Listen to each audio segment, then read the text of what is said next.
Hey everyone, it's Maria from The Pages of Ink, and today I'm going to be doing a book review on The Sacred Lives of MINNOW BLY by Stephanie Oakes. I'm going to start off this book review with a little story because stories are always fun. I was in my local bookstore, Dimmicks, and I was looking around for books. I was there because I had to buy some books for school, so I was just searching around the store, and then on a small little bookshelf off from the main bookshelf there was this book just sitting there staring at me. So there was this pile of Sacred Lives of MINNOW BLY just sitting there, and they were staring at me, and I was like, I've heard so many good things about this book. I really wanted to buy this book. First off, because the cover is beautiful, and second, because I've heard a lot of positive reviews from people on BookTube and on Goodreads. So I was really excited to pick up this book, and because I was already in the bookstore, I was like, I'm already spending money, might as well spend a little bit more. But I turned the book around, and on the back it was $20, and I'm kind of a Scrooge when it comes to money, especially for books, and I don't really like spending a heck of a ton of money, so I was like, I'm already paying $30 for another 2 books that I got for school. I don't really want to pay another $20 to get this book. And I was like, I'll just go to the library, I'll just read it there, it's okay. And then if it's really good, then I'll come back and buy it so that it can stay on my shelves. But I kind of left dejectedly. I had my 2 books for school, but I didn't have The Sacred Lives of MINNOW BLY, so I was just a bit sad. But I had some time to kill in my shopping center, so I was just walking around, and I walked into Target, and Target is known for its really cheap books, and for book lovers like me, I love going to Target because they usually have popular books just sitting there on the shelves, and they're usually really cheap. So I was walking through the shelves, and I was like, if I see The Sacred Lives of MINNOW BLY, I'm going to get it, and if it is cheap, I'm going to almost scream. So I was walking around, and I was about to leave, and I was just looking through the shelves, and there it was, and I was super excited because I'm like, yes, it's in Target. And then I looked at the price beneath it, and it was $13. I was so happy. It probably sounds like a stupid thing to be happy about, but it was $7 cheaper than Dimmicks, and that is almost, I don't know what, like 40-30% cheaper than Dimmicks. So I was really happy, and I picked it up, as you can see, because I have it here. I got the book, and I was really excited to read it, and I pretty much read it in one day. So after this little story, let's continue on with the review. So if you didn't know what The Sacred Lives of MINNOW BLY is about, I'll just give you a quick little overview. So that it centers around MINNOW BLY, our main character, and she lived in this kind of secret cult, religious cult, in the middle of a forest because her parents had been led to joining this religious group by the prophet, and so they all moved out into the forest away from civilization, and they just live in the forest like without the help of anyone from outside. So they live in like the regular world. So this is set in our Earth, but they live in this religious cult that is kind of separate from the rest of the world. And then one day Minnow's hands get chopped off, and her whole life kind of changes because of that. So the book starts off with she's attacking this boy, and you're kind of really confused, and then she gets taken in by the police, and it just starts this big story about learning about her past, learning about what she came from, how her hands got chopped off, and just about her kind of traumatic childhood that she had. It's a really interesting story.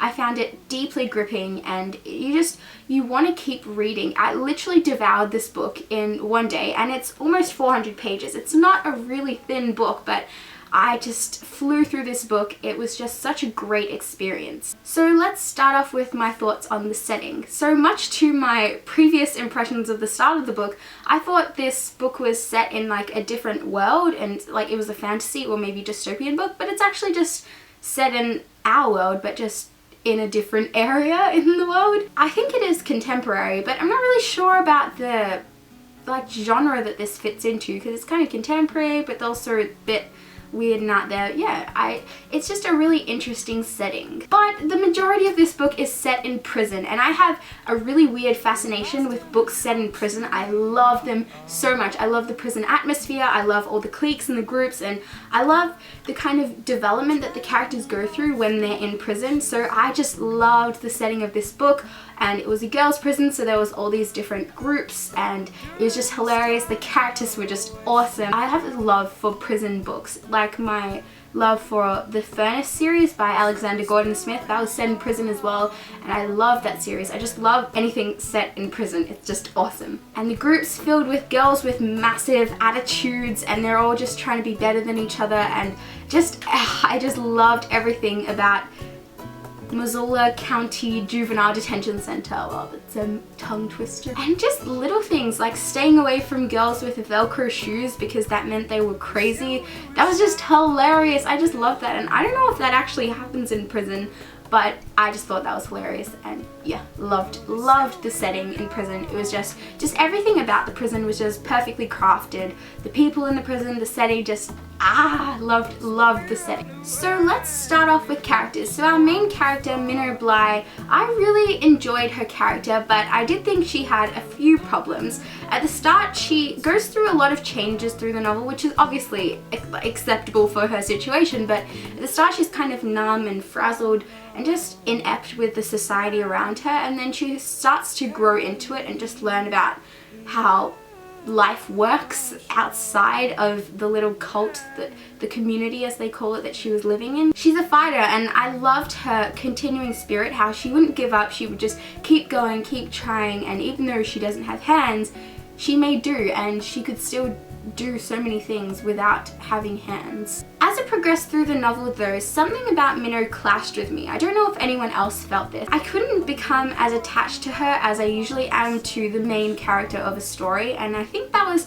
just, I don't know if it's a personal thing for me. I don't know if other people have felt this way, but I just couldn't connect to her. Some parts I just wanted to yell at her. It's like, Minnow, stop asking so many questions. I know you are not attuned to this society. Hello, Minnow, you didn't grow up in a hole. Learn to use your manners. She was just really rude in some situations, and just her total lack of social awareness just really annoyed me. And I don't know if she was made to be that way so that you could show the differences between the community and the real world, but it didn't work for me. She just got annoying in the end. It was feisty, yes, but it was bordering on rude, and she expected other people to react in certain ways, and when they didn't, she got angry at them, and that didn't work for me. I didn't like it very much. I just have a little note for Minnow. You are not the only person allowed to be sad just because of your past. Other people can have their own issues too, and just because you've had a traumatic past doesn't mean that their feelings are not important. Thank you. I loved her roommate Angel. She was just hilarious. I loved her sassiness, and I kind of wish we knew a little bit more about Angel because she's just so interesting. She's the kind of person who would stand up for herself, and she's bad, borderline crazy, but I just loved her past and just how she's accepted the jail life. Also, she gives the best advice. Let's talk about Jude. Something about Jude made me crinkle my nose as if I was smelling sour milk, or just something was off about him, and I don't know what it was, and I'm not going to say why obviously, but something irked me about him, and I liked his character. There were moments where I liked him, and then there were moments when I didn't, and now I'm just kind of mixed as to what I actually feel for Jude. His just constant distantness, and I was just like, tell us what you feel, don't keep it all inside. And it's just like, do you not trust Minnow? Just tell her what you're thinking. And he was just so distant and just absent, like just say something. Minnow's family and extended family really creeped me out, and I didn't like them at all. Like, everything was just disconnected, and I can see why that happened. I liked that it was all weird and crazy. I really loved that, but it was also really weird at the same time. And some of those characters though I hated in her family. Like there are certain few people who I legitimately have hate for because they're just horrible people. So moving on to the plot of this book. This is kind of what brought it down from being a really great book. It's just nothing really happened, and for a person who loves action books and adventure, this just seemed a little bit flat for me. It was gripping, and I wanted to keep reading to learn about Minnow, but just nothing happened. You just sit there and read and read, and nothing's really progressed with the story. You've just learned. It was almost like reading a biography of Minnow instead of reading an actual book. But the lack of action, in a sense, really, it was made up by the unraveling of Minnow's past. she's such an interesting character, and she had a lot of different experiences that she went through as a child, and I really loved learning about those and just developing that whole area and just learning more about Minnow. She was just, I just wanted to keep knowing. I think that's why I kept reading for so long, was just I just wanted to know about her. I wanted to know what happened, find out all these secrets about her. And the last thing I'm going to talk about is the writing. I really liked the writing in this. It was really captivating. The writing kept me on edge, and I just really liked the writing style. There was just a touch of poetic finesse that Stephanie Oakes just threw into this story, and that just made it all work together. Even though there was no plot as such, the characters were interesting, and the story and the past of Minnow was interesting, and it was all just fused together with beautiful writing. All in all, The Sacred Lies of Minnow Bly by Stephanie Oakes, I saw that little rhyme there, was a really good book. It was just such a great read. It's really quick to read, even though it's a bit chunky, and I'd give it a solid 4 stars out of 5. And it's just a really great read. I'd recommend it for anyone, and I think it's probably one of my favorite books that I've read all year from the new upcoming releases. So I hope you guys enjoyed this review. Leave a comment on what book I should read next, and I'll have that video up soon. Also, if you have any video suggestions, leave those in the comments too.